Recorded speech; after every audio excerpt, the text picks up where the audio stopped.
Hello दोस्तों, कैसे हैं आप लोग। आई होप स्वस्थ होंगे, मस्त होंगे और अपने पठन पाठन में लगे होंगे। आप सभी को पता लग ही गया होगा कि बिहार की जो टीआरई वैकेंसी है उसमें किस सब्जेक्ट में कितनी सीटें आ रही हैं। अगर आप हमारे टेलीग्राम चैनल से जुड़े हुए हैं तो मैंने आपको उसी दिन अपडेट कर दिया था। आज जो हम लोग उसी तैयारी के लिए जो अपना बिहार का इतिहास पढ़ रहे हैं, बिहार का जीके जीएस पढ़ रहे हैं, इसमें कल हम लोगों ने जो है कर्नाट वंश तक ख़त्म कर लिया था। आज हम मध्यकालीन इतिहास पढ़ेंगे, तो लास्ट तक आप हमारे साथ बने रहिएगा। और हाँ, जितने भी हमारे नए साथी हैं वो प्लीज़ चैनल को सब्सक्राइब कर लें, क्योंकि इस चैनल पे टीचिंग एग्जाम से रिलेटेड कोई भी नोटिफिकेशन, कोई भी न्यूज़ जैसे ही आती है तुरंत आप तक पहुंचा दी जाती है, चाहे वो टेलीग्राम के माध्यम से या फिर वीडियो के माध्यम से। ठीक है, तो प्लीज़ इस चैनल को सब्सक्राइब करके ज़रूर रखें। ये आपके लिए वन लाइनर सीरीज़ है। वन लाइनर सीरीज़ इसलिए जिससे कि बहुत सारे साथी सहयोगी ऐसे हैं जो पहले से ही एक बार बिहार जीके जीएस पढ़ चुके हैं, उनका सिलेबस कंप्लीट है, अब उनको केवल रिवीजन चाहिए। उनके रिवीजन में ये वीडियो बहुत ज़्यादा हेल्पफुल रहने वाला है। और जो मेरे नए साथी हैं जो अपनी पढ़ाई स्टार्ट कर रहे हैं, उनके लिए भी ये उतना ही हेल्पफुल है जितना कि पुराने वालों के लिए। क्यों? क्योंकि यहाँ पे भी सारे फैक्ट्स, सारे डाटा एग्जैक्ट दिए हुए हैं। आप एक बार वीडियो देख लीजिएगा, पीडीएफ हमारे टेलीग्राम चैनल से ले लीजिएगा, वहाँ से आप इसको रिवीजन करते रहिएगा और ये आपके लिए एग्जाम में बहुत ज़्यादा हेल्पफुल रहने वाला है। वो मैं इसलिए बोल रही हूँ क्योंकि मैं एक क्वेश्चन लेकर आऊँगी, उसके 4 आंसर रहेंगे, 4 ऑप्शन रहेंगे, उसको एक्सप्लेन करूँगी। उससे अच्छा ये है कि हम वन लाइनर पढ़ लें और हर एक टॉपिक का कोई भी इंपॉर्टेंट चीज़ छूटे नहीं, ये जान लें। ठीक है, ये आपके लिए बहुत ज़्यादा इंपॉर्टेंट है। इसमें बहुत सारी चीज़ें ऐसी दी हुई हैं जो आपको किसी भी क्लास में अभी तक देखने को नहीं मिला होगा, सिर्फ बुक में ही मिलेगा। तो इसलिए ये वीडियो आपके लिए बहुत ज़्यादा हेल्पफुल रहने वाला है। अगर आप चैनल पे नए हैं तो प्लीज़ चैनल को सब्सक्राइब कर लीजिए। स्टार्ट करते हैं। पहले है, बख्तियार खिलजी ने 1197 से 1206 के मध्य बिहार पर आक्रमण कर विजित किया। यह कुतुबुद्दीन ऐबक का सैन्य कमांडर था। उसकी मृत्यु 1206 में हो गई थी। यानी कि पहला ही लाइन बख्तियार खिलजी के बारे में बताया गया, जो बिहार पर आक्रमण करने वाला पहला आक्रमणकर्ता था। ये कौन था? ये कुतुबुद्दीन ऐबक का सैन्य कमांडर था। ये 1197 में आक्रमण किया और 1206 तक बिहार पर आक्रमण करता रहा और इसकी मृत्यु 1206 में हो गई। दूसरी लाइन, 1225 में इल्तुतमिश ने बिहार पर आक्रमण किया। इसके बाद किसने किया? इल्तुतमिश ने। कब किया? 1225 में किया। बिहार पर तुर्कों का वर्चस्व 1324 में गयासुद्दीन तुगलक के आक्रमण के बाद कायम हुआ। यानी कि तुर्क कब प्रवेश किए? तो 1324 में, जब गयासुद्दीन तुगलक, जो तुगलक वंश का संस्थापक था, इसने आक्रमण किया तो बिहार में तुगल राज चलने लगा, तुर्क राज चलने लगा। बिहार के तिरहुत क्षेत्र को मोहम्मद बिन तुगलक के काल में विलय किया गया। इसका नाम तुगलकपुर रख दिया गया। बिहार का जो तिरहुत क्षेत्र है उसका नाम क्या रखा गया? तुगलकपुर। किसके शासनकाल में? मोहम्मद बिन तुगलक के शासनकाल में। 1398 से 99 में तैमूर के आक्रमण ने दिल्ली सल्तनत को व्यापक क्षति पहुंचाई। इसके परिणाम स्वरूप बिहार में वर्चस्व के लिए जौनपुर और बंगाल के प्रतिस्पर्धा शुरू हो गई। 1495 से 96 के आसपास सिकंदर लोदी ने दरिया खान नुहानी को बिहार का राज्यपाल घोषित किया। इंपॉर्टेंट मार्क करिएगा, बिहार का राज्यपाल कौन था? दरिया खान नुहानी। किसके शासनकाल में? सिकंदर लोदी के। सिकंदर लोदी शासन कब किया? 1495-96 में।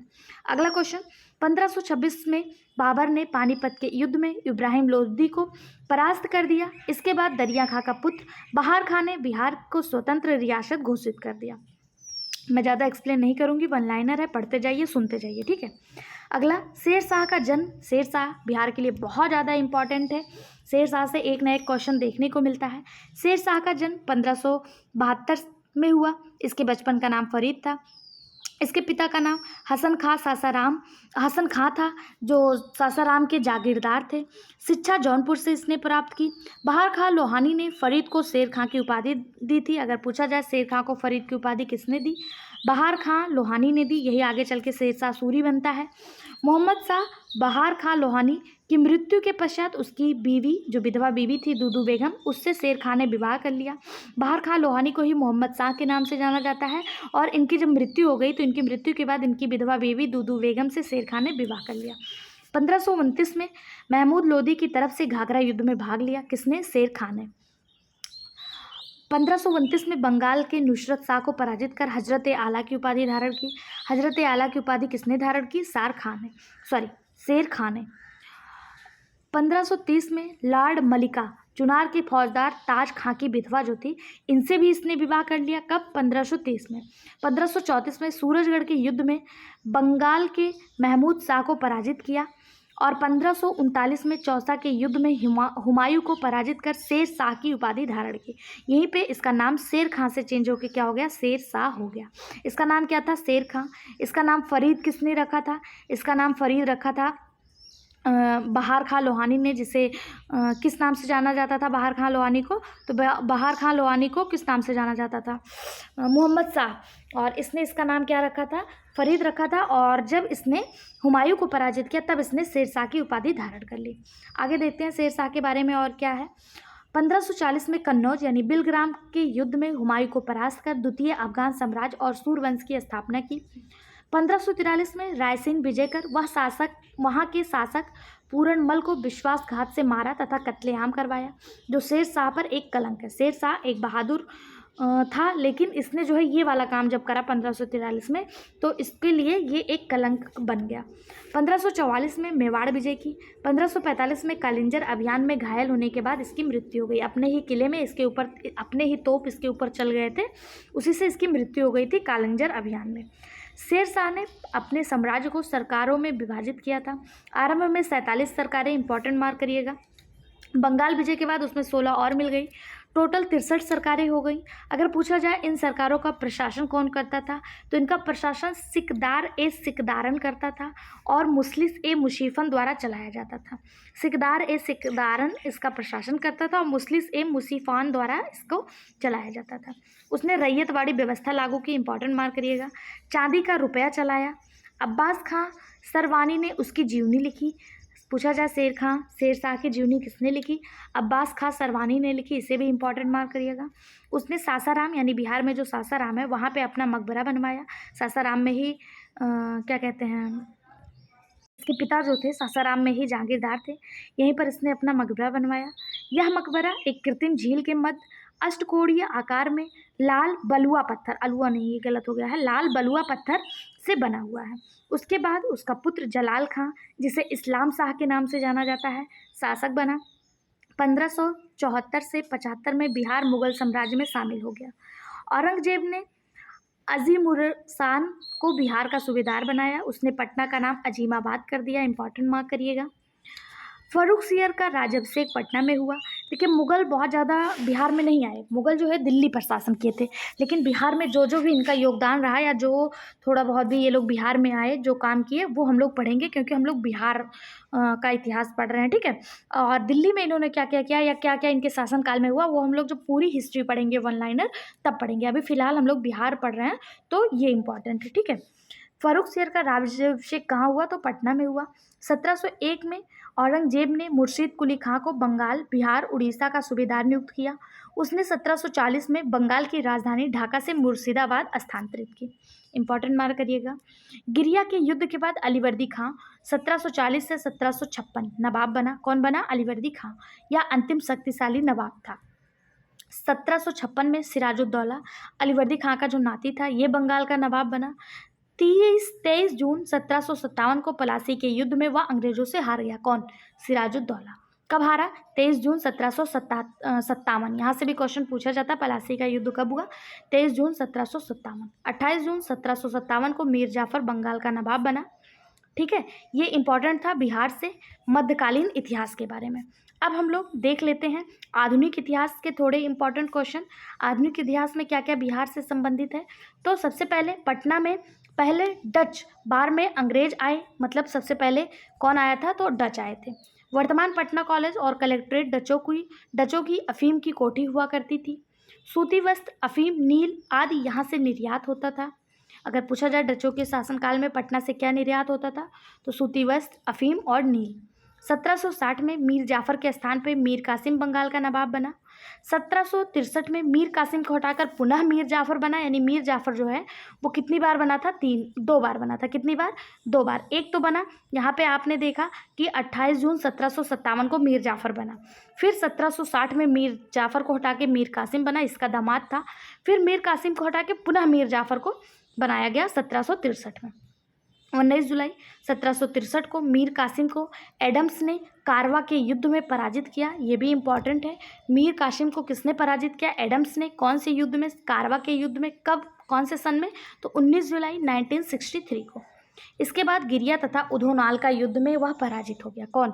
मीर कासिम। 23 अक्टूबर 1764 को मीर कासिम अवध का नवाब शुजाउद्दौला तथा मुगल सम्राट शाह आलम द्वितीय की संयुक्त सेना बक्सर के युद्ध में मेजर हेक्टर मुनरो द्वारा पराजित हो गई। बक्सर का युद्ध बहुत ज़्यादा इंपॉर्टेंट में पूछा जाने वाला है, इसको स्टाम्प मार्क करिए। बक्सर का युद्ध कब हुआ? 23 अक्टूबर 1764 में। किसके किसके मत? तो भारत की तरफ से मीर कासिम, शुजाउद्दौला और शाह आलम द्वितीय, तीन लोग लड़ रहे थे।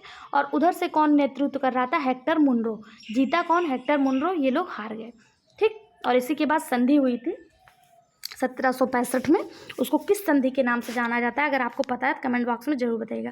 देखिए, कमेंट बॉक्स में जब आप लोग एक्टिव पार्टिसिपेट करते हैं ना, तो मुझे भी लगता है कि हाँ, आप लोग मेरे साथ जुड़े हुए हैं, मेरी मेहनत को सराहना मिलती है, मेरी मेहनत को मोटिवेशन मिलता है, और मैं हमेशा आप लोगों के लिए कुछ अच्छा कुछ नया करने के लिए प्रयासरत रहती हूँ। तो प्लीज़ कमेंट बॉक्स में पूछे गए क्वेश्चन का जवाब और अपने आंसर या फिर आपके मन में कोई डाउट हो तो वो ज़रूर पूछा करिए।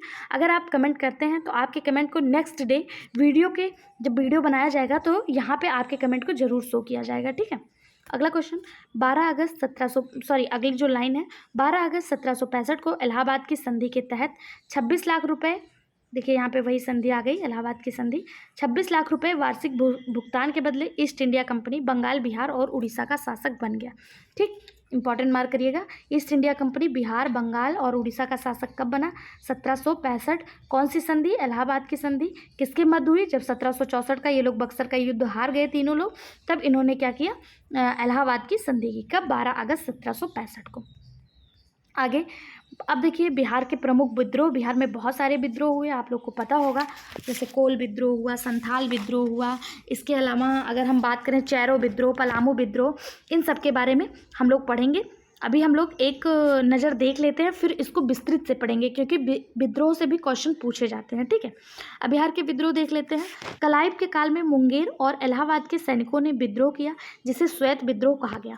इंपॉर्टेंट मार्क करिएगा, श्वेत विद्रोह किसे कहा गया? तो क्लाइव के शासनकाल में जब मुंगेर और इलाहाबाद के सैनिकों ने विद्रोह किया, उसे क्या कहा गया? श्वेत विद्रोह कहा गया। या ऐसे भी पूछ सकता है, श्वेत विद्रोह कब हुआ? तो क्लाइव के शासनकाल में। 1760-61 में नील का विद्रोह हुआ। वहाबी आंदोलन, इसके प्रवर्तक अब्दुल वहाब थे। भारत में इसे सैयद अहमद बैरलवी ने लोकप्रिय बनाया। पटना इस आंदोलन का प्रमुख केंद्र था। कौन सा आंदोलन? वहाबी आंदोलन। अभी हम एक एक आंदोलन के बारे में विस्तृत से भी पढ़ेंगे। ठीक है। फिर है फराजी आंदोलन। हाजी शरीयतुल्लाह इसके मुख्य नेता थे। पटना इसका केंद्र था। नौनिया विद्रोह की बात करें तो ये सोरा उत्पादकों से जुड़ा हुआ था। अभी सन भी बताएंगे हम आपको। लोटा विद्रोह, ये जेल में कैदियों द्वारा किया गया एक विद्रोह था। ठीक है। ये अब देखिए यहाँ पे आप देख पा रहे होंगे कि बिहार में जितने भी विद्रोह हुए हैं उनका सन यानी कि उनका वर्ष, विद्रोह क्षेत्र कौन सा था, नेतृत्व किसने किया, विशेषता क्या थी, सारी चीज़ें दी हुई हैं। तो सारी चीज़ें, इन सब चीज़ों को हम नेक्स्ट वीडियो में पढ़ेंगे। और उसके बाद एक एक विद्रोह को विस्तृत से देखिए, एक एक विद्रोह को विस्तृत से, कोल विद्रोह, संथाल विद्रोह, इसके बाद हर एक विद्रोह को, मुंडा विद्रोह, जितने भी हमारे इंपॉर्टेंट हैं, इन सबको विस्तृत से पढ़ेंगे। ठीक है। तो आप प्लीज़ चैनल को सब्सक्राइब कर लीजिए, वीडियो को लाइक करिए और हमारे साथ जरूर जुड़िए, और इसको अपने सभी साथियों, सभी सहयोगियों तक वीडियो को शेयर जरूर करिए। कल हम लोग पढ़ेंगे विद्रोह। ठीक है। वीडियो कैसा लगा कमेंट बॉक्स में जरूर बताएं। Thank you.